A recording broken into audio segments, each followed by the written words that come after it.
how to change your currency on your Shein app. Hello guys, welcome back. If you guys are wondering how to change your currency on Shein, you may follow the simple steps.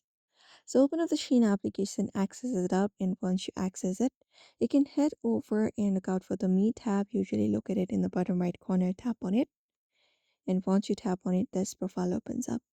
Now what you need to do next is you need to go ahead and look out for the settings. For that, you can look out for the gear icon at the top right corner. Tap on it and it opens up your settings. Now from here, all you gotta do is look out for the option called currency. You can easily find it up. Tap on it, and there you will be finding a bunch of currencies available. So if you would like to change your currency into any other currency, for example this PHP, you can just go and select that, and you'll be finding your currency being changed easily without even doing anything. You just need to head over and follow up the settings, and your currency will be changed easily within the application. So that is it. You may follow up this process if you would like to change your currency on Shein as well. So I hope this video was helpful. Give it a thumbs up and subscribe for more tips and tutorials.